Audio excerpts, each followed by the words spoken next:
Boa tarde, boa noite a todos.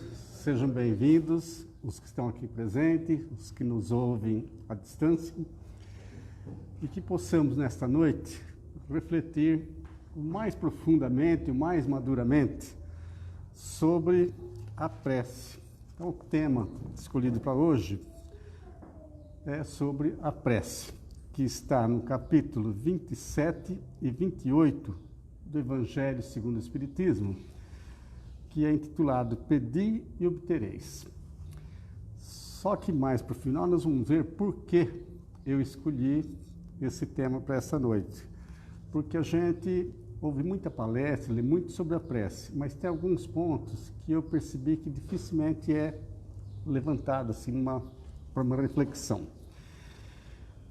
Então, nós vamos ver nesse capítulo 27 que as condições da prece é claramente definida por Jesus. Então, em vários pontos do seu evangelho, do seu ensinamento, ele deixa muito claro a importância da prece, como orar, como fazer a prece. Então, a gente entende aí que o importante é a sinceridade de coração, é a fé, aquela fé certeza de que nossa prece, feita com confiança, com amor, com fé, vai ser ouvida, vai ser assistida de acordo com o que for melhor para nós. Vamos ver também um outro item desse capítulo sobre a eficácia da prece. Então, a prece vale, resolve, ajuda ou não? Alguns chegam a duvidar, né? Toda prece sincera, feita de coração, ela é eficaz, ela é captada pela espiritualidade, ela é atendida, se for proferida com sinceridade, com fé. É aquela certeza de que receberemos o melhor, receberemos o mais importante. E por que às vezes parece que a prece não resolveu, não está funcionando, Deus não ouviu? Porque Deus, a espiritualidade, no seu amor, na sua sabedoria, traz para a gente, nos assiste naquilo que for melhor para a gente. A gente não tem muito alcance, muitos olhos de ver, e a gente pede do modo da gente. Mas, muitas vezes, tem coisa melhor. A gente precisa ainda, às vezes, um tempo a mais para amadurecer. Então, a espiritualidade é que controla isso. Então, a gente não pode desanimar, perder a fé, muito menos desanimar, revoltar, jamais. Então, continuemos sempre com essa certeza de que eles estão nos ouvindo, nosso mentor, nosso anjo guardião está sempre conosco, porque ele é o responsável por esta vida nossa, por esta encarnação. Nós vamos ver também, nesse capítulo, sobre a ação da prece. Então, o que ele nos ensina nesse capítulo 27. A prece, na verdade, é uma invocação. Em reuniões mediúnicas, quando se fala em invocação, o grupo reunido faz a prece e invoca o espírito de alguém, ou de um santo, de um mentor. Isso é invocação. E a prece, na verdade, é isso. Porque com a prece, nós nos colocamos em relação com a entidade ou com o ser a quem nos dirigimos. Então, a quem nós vamos nos dirigir? Tem uma imensa possibilidade. Nós podemos nos dirigir diretamente a Deus, conforme nos ensina a doutrina, o Evangelho. Podemos nos dirigir a Jesus, né? Podemos nos dirigir ao nosso mentor, nosso anjo guardião, a algum dos santos que a gente tem devoção. Por exemplo, Santo Antônio, Santo Agostinho, estão aqui na doutrina espírita, participaram da doutrina espírita. Então, se eu tenho fé, se eu confio no Santo Agostinho, por exemplo, eu posso fazer minha prece para Santo Agostinho, né? E em cada momento eu posso me dirigir para uma entidade diferente. Então, é nosso meio de nos colocar em contato com aquele a quem invocamos. Pode ser, por exemplo, pelo Dr. Brown, que nos assiste aqui com tanto desvelamento, com tanto carinho. Pode ser o Dr. Bezerra de Menezes, como muitas vezes tem acontecido, inclusive em situações de família, e o resultado é assim, muito gratificante. Então, cada um vai, naquele momento, fazer sua prece, mentalizando ou invocando aquele ser que ele, naquele momento, o coração pede. E fazer sempre de coração. E eles ainda nos ensinam aqui que a energia da corrente mental dessa prece está na razão direta da energia do pensamento e da vontade. Porque o pensamento é que nos conduz, é o carro-chefe de tudo em nossa vida. Então, se nosso pensamento está em Deus, ou está em Jesus, com fé, com aquela esperança, e também com resignação, se eu não for atendido naquele momento, é porque ainda não é a hora. Tem que ter essa confiança, continuar nessa certeza, nessa fé e prosseguir com as minhas preces, quanto tempo for necessário. Tem casos que resolvem em menos de 5 minutos coisas graves. Tem coisas que demandam tempo, às vezes meses. Então, cada caso aí é um caso. Mas sempre estamos sendo assistidos. E ainda naqueles casos que não melhorou, parece que não está resolvendo nada, o simples fato de não ter piorado, poderia estar muito mais grave, é pela assistência que recebemos, pelo esforço que recebemos para ter fé, resignação, confiança em Deus, né? Então, por exemplo, se eu preciso me corrigir de um defeito moral, de um vício, ou de droga, de bebedeira, ou no campo sexual, seja lá o que for, eu preciso de meus pensamentos firmes, de vontade férrea. O Leon Denis designou um capítulo, acho que capítulo 20, simplesmente sobre a vontade. Maravilhoso, se entende muito. Então, muitas vezes o que falta para nós é a vontade. Então, tem que aliar a simplicidade, a fé, a abnegação, a essa vontade firme, né? E continuar nas nossas preces com perseverança, enquanto for necessário. Na verdade, as preces para nós é o nosso dia a dia. A gente, sem querer, ora todos os momentos, na hora de tomar uma água, de tomar um banho, de fazer um trajeto, de iniciar um trabalho, de terminar um trabalho. É o que Jesus nos ensina, que a gente esteja constantemente em oração. Não é estar ajoelhando, não. É aquela mentalização, pedindo amparo, agradecendo por aquilo que foi realizado, né? E já passando para o capítulo 28, é uma coletânea de preces espíritas. São preces trazidas pela espiritualidade benfazeja, por nossos guias, por espírito de luz, pelo Espírito Verdade, que trouxe a codificação. Só que assim, eles trazem vários exemplos. Não quer dizer que a gente tenha que decorar, por exemplo, falar da prece pelos mortos. Então não é que eu tenho que decorar aquela prece, aí eu vou estar fazendo aquela prece toda vez, porque eu decorei, ou lendo ela toda vez. Não é isso. É um exemplo que eles dão das possibilidades, dos inúmeros casos que nós podemos recorrer à prece. Eu vou citar alguns depois, não todos, porque não são muitos. Mas é um capítulo bastante interessante.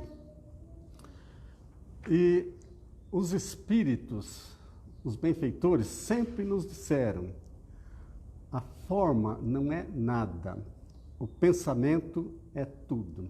E o que é a forma? Não é eu estar procurando palavras difíceis, palavras complexas, muitas palavras, falar muito. Não. É a simplicidade, a sinceridade, a fé, nem que seja 2 ou 3 palavrinhas. Não precisa falar muito. Isso está em Jesus, e tem passagem no Evangelho exclusivamente sobre isso. Aqueles 2 que foram no templo orar e tal, e um só, né, cabeça baixa, humilhado, pedindo perdão, e o outro se arrogando e tal, né? Quem que foi ouvido? Então, não precisamos falar demais, não. É sinceridade de coração, fé, confiança plena em Deus. Então, vou dar um exemplo aqui. Por exemplo, se eu estou aqui na Câmara de Passe, como passista aplicando passe, ou se eu estou dirigindo, o grupo está aplicando passe. Eu não preciso estar buscando palavras difíceis, muitas palavras. Não. O que é que eu preciso? Eu preciso, com fé, com amor, procurar doar meus melhores fluidos, mentalizar os mentores, os espíritos. Na verdade, são eles que aplicam o passe. Nós apenas somos doadores. Então, se eles estão aí, os fluidos deles, eles doam também, junto com o nosso, com o fluido da natureza, de Jesus. Então, é mentalizar esses fluidos, envolvendo aquele paciente, em todo o seu centro de força, vibrando para que ele abra o seu centro de força com a sua fé, abrindo caminhos para receber esses fluidos, né? Então, não é falar muito que vai resolver, não é estar abordando os problemas, ou lembrando Deus do que tem que assistir, não. Isso acaba só atrapalhando, né? Um outro ponto. Então, se eu preciso de prece para corrigir um defeito, isso está lá, um exemplo de prece. Prece para corrigir defeitos. Então, como é que eles explicam aí? Deus nos deu inteligência. Nós fomos construindo, mas Ele deu os meios, estamos em um certo grau de inteligência, né? Essa inteligência é para distinguir, para discernir o bem do mal. Então, com essa inteligência que já temos, nós podemos reconhecer se uma coisa é boa ou se é má. Nossa consciência acusa isso. Se aquilo que estou fazendo é uma coisa boa para mim, para os demais, para o próximo, ou se não é. Então, nós temos já um grau de inteligência que possibilita esse discernimento. Outro ponto levantado nesse capítulo 28 é sobre a submissão e a resignação. Por quê?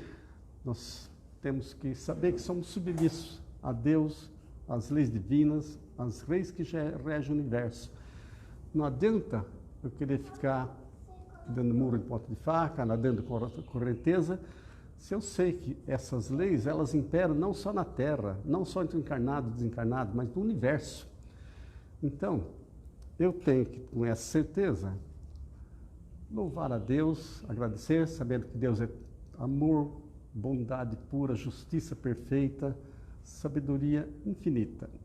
Então, eu me submeto, sou submisso a essas leis, tenho que aprender com Jesus, com os meios que nos dispõe, para poder estar praticando, vivendo de acordo com essas leis.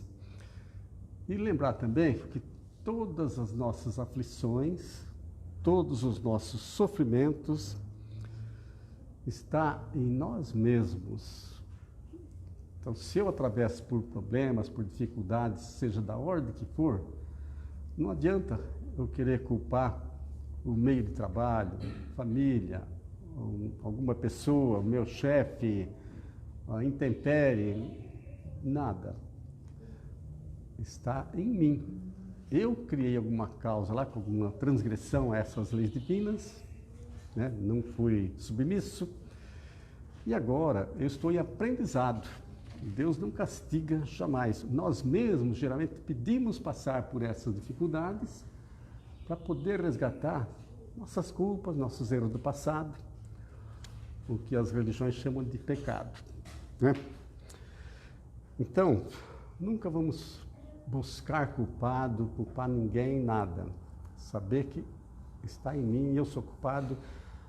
Essa dificuldade, essa aflição, está me mostrando que eu preciso melhorar, que eu preciso mudar, que eu preciso corrigir, né? Senão não vou chegar em lugar nenhum. Depois nós vamos ter um exemplo de prece. Preces para os inimigos e para os que nos querem mal. Então, olha, para os inimigos e para os que nos querem mal. Na verdade, esse tópico aqui é que me inspirou a escolher esse item. Por quê? Em casa, no meu lar, nós fazemos evangelho regularmente toda segunda-feira à noite. Isso já de décadas. Mas nessa época de pandemia, e de guerra. O grupo do Milady achou por bem fazer o evangelho todas as noites. Então, dentro da possibilidade, nós fazemos o evangelho todas as noites. E em casa a gente faz por sequencial. Toda noite. Lê um texto, marca, na noite seguinte, dá sequência naquele texto, e nós estamos terminando o evangelho, porque esse capítulo é no finalzinho do evangelho segundo o Espiritismo. E nessa semana, estávamos nesse texto, prece pelos inimigos e os que nos querem mal. E isso me tocou bastante. E eu lembrei que eu não tenho lembrado de estar ouvindo esses tópicos em palestra, levantado assim para reflexão. Então resolvi levantar esse tema. E lembrar, ou nos lembra nesse capítulo, que Jesus nos disse: amai os vossos inimigos. Isso está no Evangelho, na Bíblia de todas as religiões. Amai os vossos inimigos. E ele revela, assim, que há o que há de mais sublime na caridade cristã. Então, amar os inimigos é a maior caridade cristã que a gente pode fazer. A gente sabe que não é fácil, mas se a gente for se preparando, também não é tão difícil quanto possa parecer, né? Vai depender da gente se alicerçar e exercitando, pondo em prática cada vez mais, a gente vai conseguindo cada vez mais avançar nesse campo. Jesus também nos ensina a perdoar todo o mal, todas as ofensas que nos fizeram, não importa que tamanho, que gravidade, perdoar a todos. Como ele perdoa, inclusive, os que o crucificaram, né? Ele nos ensina também a pagar o mal com o bem. É aquela passagem do Evangelho da outra face. Se alguém te ferir na face direita, oferece a esquerda. Ele quer dizer o seguinte: se alguém está fazendo mal, fez o mal para mim, eu não devo revidar com o mal. Eu devo revidar com o bem, o máximo que eu puder, através de prece. Se ele tiver uma necessidade, eu puder ajudar, ainda que indiretamente, ou às escondidas, eu ajudar. E vai por aí, são vários itens nesse tópico, que com isso a gente está devolvendo o bem, em vez de retribuir com o mal, com uma desforra, com uma vingança, né? E esse comportamento de amar os inimigos dessa maneira nos traz merecimentos aos olhos de Deus. Então, perante Deus, aquele que consegue vibrar pelo inimigo, amar o inimigo, não ter ódio, nem nada em relação a ele, já está recebendo assim uma bênção, uma proteção incalculável, né? Serve também para mostrar aos homens e a todos nós a verdadeira superioridade. Porque se eu fico com raiva, querendo me desforrar, querendo uma vingança, eu me igualo com aquele que me ofendeu, um malfeitor, que tirou uma vida de um filho, dilapidou meus bens no lar, enfim. Se eu me coloco dessa maneira, eu me coloco... Tem casos, que está na doutrina, que aquele que fica se vingando, querendo se vingar, fica em situação pior do que o agressor, que aquele que transgrediu. Porque o outro, às vezes, sofreu, foi mudando, se arrependeu, e eu continuo com aquele desejo de vingança. Então, quando a gente aprende a amar os inimigos verdadeiramente, é uma bênção muito grande que está a nosso favor. E eles dão um pequeno texto em que ele se dirige assim: como devo orar, né? Meu Deus, perdoa o mal que ele me fez, assim como desejo que me perdoeis os meus erros. Peço também a ele, a quem eu ofendi, né? Peço a ele que me perdoe o mal que eu lhe tenha feito. Então, olha, é um gesto de humildade, de grandeza, de superioridade. Então, não é uma prece apenas para a gente ler, ou é para a gente colocar no íntimo nosso e poder estar colocando em prática com amor na certeza, aquele próximo que está nos ofendendo hoje, nos ofendeu, é às vezes melhor do que nós já fomos. Nós estamos vindo na romagem de um passado distante, de muitas vidas. O que será que já fizemos? Ele também irá melhorar, como as crianças se melhoram, né? Quando ficam adultos, acham graça de coisas pueris que cometeram na infância, assim também nós, os homens. Então, esses irmãos que ainda erram, não tiveram ainda a oportunidade de conhecer os ensinos de Jesus, de se evangelizar. Então, a gente tem que pedir perdão a eles e também perdoar. Nas mediúnicas, aparecem muitos irmãos espirituais que não querem perdoar porque sofreu muito na mão de alguém. Até às vezes perderam a vida na mão de alguém e não querem perdoar. Só que é um erro que eles cometem, então com calma, e as vibrações, a prece do pessoal de apoio, da espiritualidade, tem que ir mostrando para ele que aquilo que ele sofreu era necessário, porque ele tinha transgredido antes, ele tinha dado o primeiro motivo para agora passar por esse aprendizado através da dor, do sofrimento, né? Então, felizmente, a maioria entende. Alguns mais recalcitrantes, às vezes, tem que vir mais vezes, né? E nesse ponto, quero fazer um parênteses para lembrar que é muito, muito importante a perseverança ao longo do tempo pedindo perdão. Porque, por exemplo, se eu ofendi alguém, aí lá para frente eu me arrependo, aí faço minha prece pedindo perdão, querendo me harmonizar. Pode ser que de imediato, nos primeiros dias, isso não vai acontecer. Eu tenho que ter a humildade de ir fazendo minhas preces constantemente, com fé, pedindo realmente com seriedade perdão a esse irmão. Muitas vezes não dá para fazer, a gente às vezes nem tem mais contato com a pessoa, mas fazer mentalmente, fazer pela prece, com a ajuda dos nossos guias espirituais e da pessoa. Mentalizo o meu anjo da guarda, o dele, peço perdão e vou fazendo. Já vi casos de demorar 3, 4 meses, aí o que vai acontecer? Quando esse meu fervor, esse meu desejo sincero de ser perdoado, de pedir perdão pela ofensa que eu causei, a espiritualidade promove um encontro durante o sono, tete a tete, de espírito para espírito. Porque eu dormi, saio do corpo, eles trazem também o espírito daquele que eu ofendi, que estou pedindo perdão, mesmo encarnado, isso falando de 2 casos encarnados.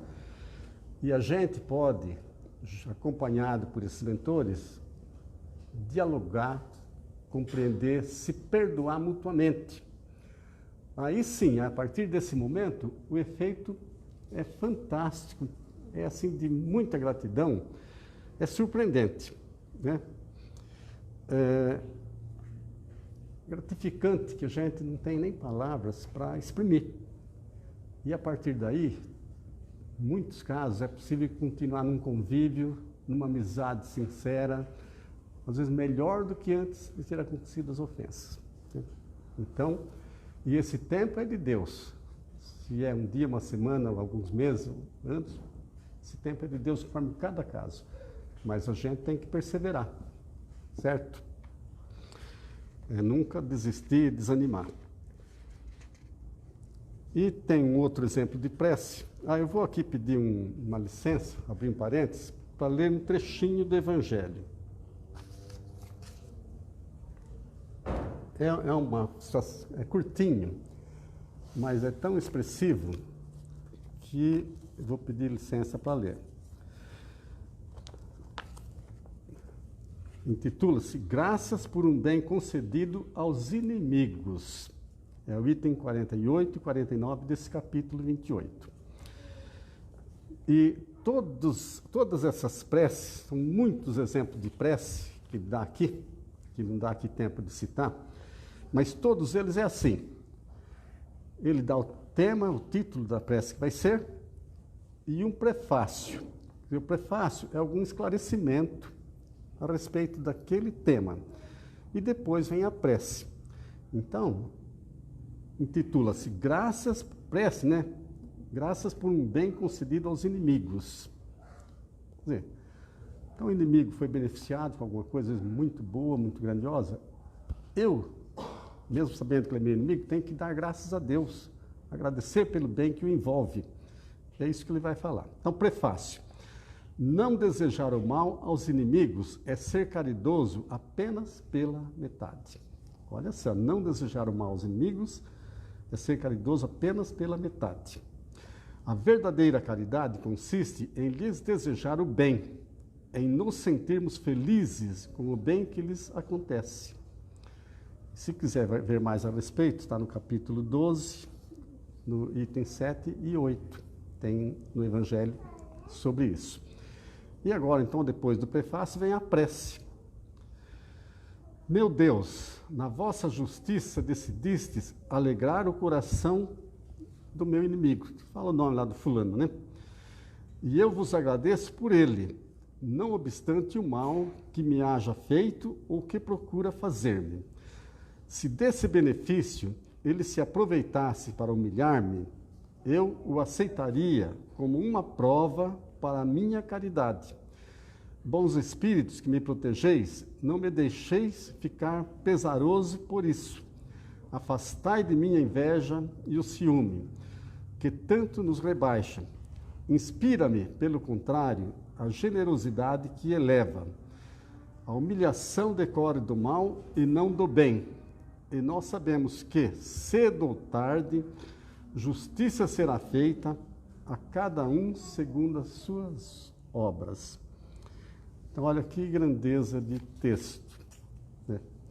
A gente se alegrar, dar graças pelo bem que envolveu aquele que se considera nosso inimigo e ainda ficar feliz se esse mal que ele está nos fazendo nos humilha, servir para o bem dele e para o meu. Tem que aceitar e seguir em frente com essa fé.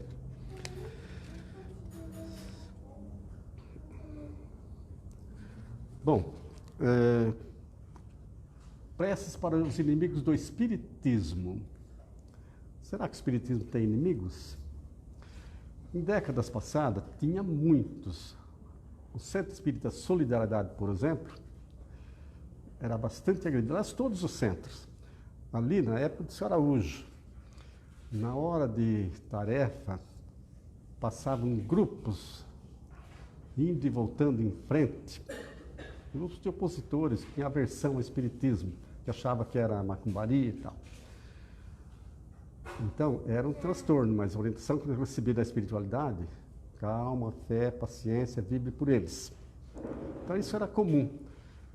Se você falasse, por exemplo, uma ficha para arrumar emprego, tinha lá a religião, né? Se pusesse que era espírita, muitas vezes você não conseguia emprego. Então, tinha sim muita oposição. Mas hoje, entre os encarnados, é muito raro, é pouco. Ainda alguma religião ensina meio de maneira errada, né, Marcos? Mas muito pouco. É uma benção já. Agora, entre os desencarnados, há inimigos do espiritismo muito mais do que pensamos. Tem aqueles que particularmente procuram agredir tarefeiros da casa espírita, porque incomoda eles, desviar um médio das suas funções, né? Procura ir atarzanando, procurar brechas que ele possa dar para prejudicar, desequilibrar o grupo. E pior, há falanges e falanges imensas, grandes falanges, que se reuniram nesses últimos tempos com o objetivo de atacar a doutrina espírita pela raiz, com o objetivo de eliminar o nome de Jesus da terra. Isso está num livro recente. Deixa eu ver se eu marquei o nome do livro. No Rumo ao Mundo de Regeneração. Então, é uma coisa assim, temos que realmente ser vigilante, ter oração, ver na caridade o amparo para toda a doutrina, para todos nós, porque são coisas muito sérias. Atualmente, até cidades malfazejas no plano espiritual sendo transladadas para outras regiões, começando a preparar para transformar a Terra no mundo de regeneração. Então, é nossa responsabilidade, nosso compromisso, fazer o nosso melhor pelo Evangelho, pela doutrina, por nós mesmos e pelo próximo, né? Ainda uma outra prece para para os espíritos em arrependimento. A prece para os espíritos em arrependimento. Aqui vou pensar 2 pontos. Muitas vezes a pessoa, nas horas finais, nos minutos finais, se arrepende profundamente de erros que cometeu. Alguns têm a oportunidade até de conversar com aquela pessoa, aquele familiar, nos últimos suspiros e pedir perdão. Outros não têm, mas morrem arrependidos, né? Então, é uma bênção isso aí. Por isso que a doutrina não apoia absolutamente a eutanásia. Aqueles últimos momentos de vida pode ser muito importante para aquele agonizante. Então, não é um direito. A vida é Deus que nos dá, cabe a Ele nos chamar de volta para a vida espiritual. Então, é muito importante. Só que tem muitos que desencarnam, deixam o corpo, sem ter se arrependido.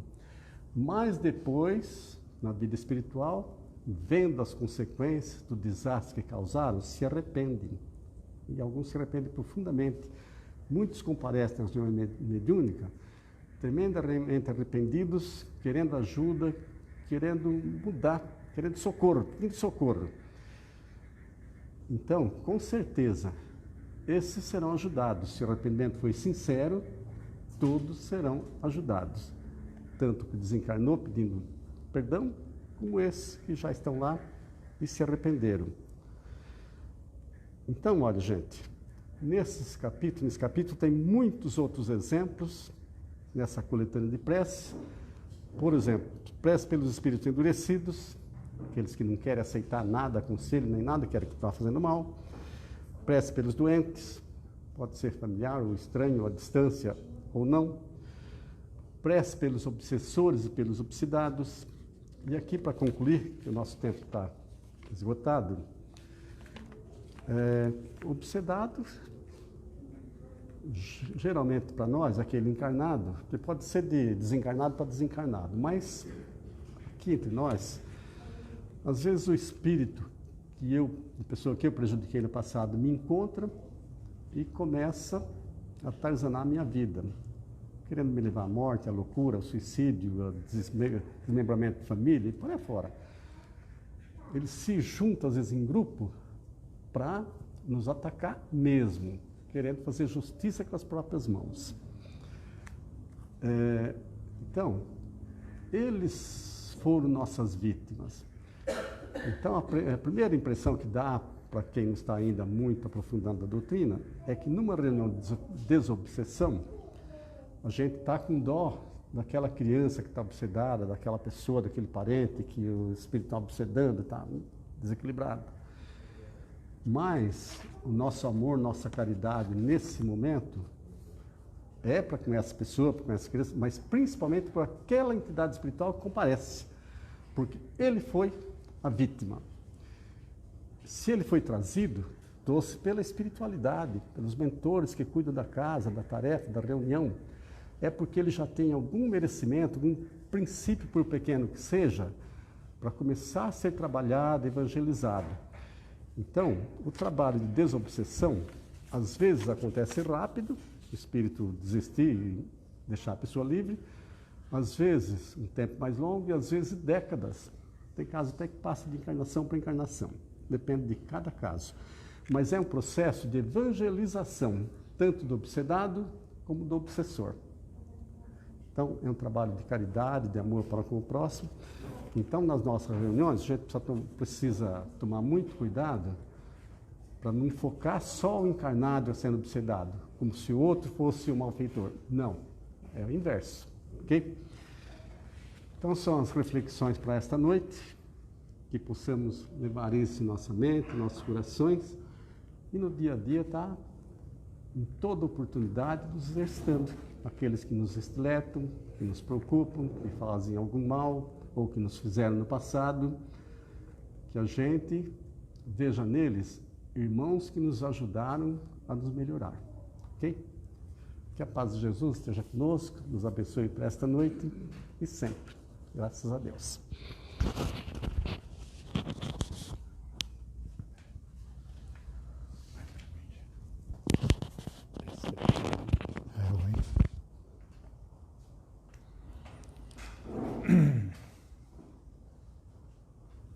O óculos?